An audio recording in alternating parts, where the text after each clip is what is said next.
Our good friend Chief at Barstool Chicago wrote a blog, and he's saying he now thinks that Sidney Crosby is a top 5 player of all time.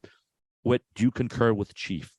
Now, people will say, like, oh, what do you think Whit's going to say? I'm actually putting my career and life and like money I have aside, and I understand people may not believe me. I don't know how you don't consider him a top 5 player of all time. Okay, so you go through the list. You have Orr, Gretzky, Lemieux in no particular order. Everyone's top 3, right? In everyone's top 3 at minimum. And then everyone else says Gordie Howe.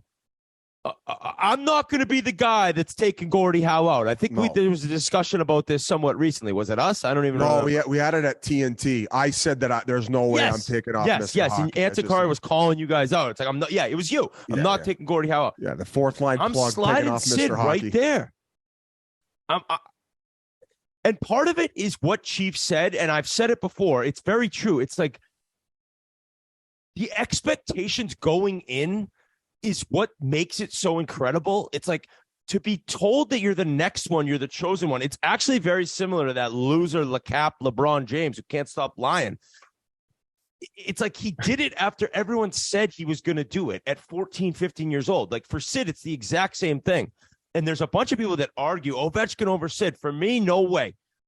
Similar amount of points in about 180 less games, whatever it is, like no chance. Sid has more cups. Sid makes players around him better. Ovi's one of the best 10 players of all time, maybe the best goal scorer of all time, but give me Crosby every day. And I look around and it's an amazing argument to have because everyone can give all these different names, but Sid living up to the expectations that were put in front of him, to me, makes him a top 5 NHL player of all time.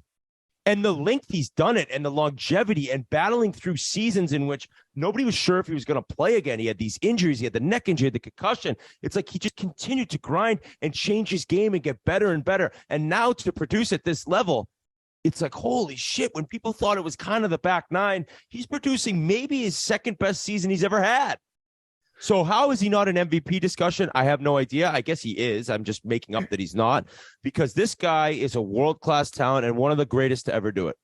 So if you were to pick top 5 and not have a minute right now, RA, who would be that 5th guy? Would Steve Yzerman maybe take that spot? Who's another guy who would be put there? Because that's what. So I would say yes, just for maybe recency bias and all the things that you said, Whit, along with the way that he carries himself away from the rink and what he's done for the game. So not even the accolades and things that matter on the ice, but it's also how you carry yourself off. So he's just top tier in both categories. I think that if he gets another Stanley Cup in the next couple of years and continues to perform at the same level, it's undeniable. Easily top 5. Right now, I probably would put his career neck and neck with Stevie Y.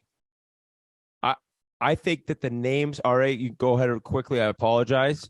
I think the names, if you're not going to have Sid and you're going to keep Howe in for that 5th spot, I think it goes, and this isn't in an order, but my 4 names are Yzerman, Sakic, Ovechkin, Jagr.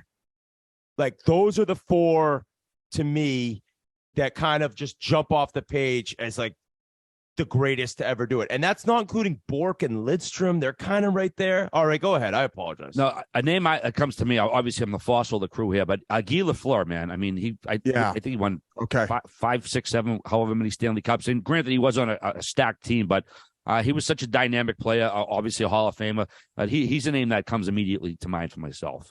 Okay. Amazing Daryl Sutter quote. Did you guys see what he said? Talking about his first game ever. I think it was at the Forum playing against the Canadians. He goes, I did a great job shutting down Guy Lafleur. He only had a hat trick. I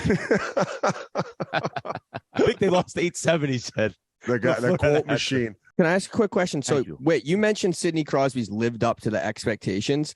Wouldn't you think it's fair to say now that he's overachieved on the expectations? Because I actually don't think anyone thought that it would be this good for this long, this many cups, golden goals. Like he's done it all and some. Yes. I think the sigh of relief of overachievement is he'd already had his cup and then they went bang, bang, back to back. And it's like, hey, He's got and then OT winner in the Olympics. Olympic gold. But I wasn't on the ice. So if I was on the ice, maybe we're talking about a different story, folks. Yeah, exactly. So yeah, that was a fun little sidetrack discussion. Absolutely. But everyone, let us know. I mean, we got as that fifth player. If you're going to keep Howe in there, we got Crosby, we got Ovi, we got Yager, we got Sakic, we got Yzerman, and we got Guy Lafleur. So give us some other ones. And I mentioned Lidstrom and Bork, but let us know what you think.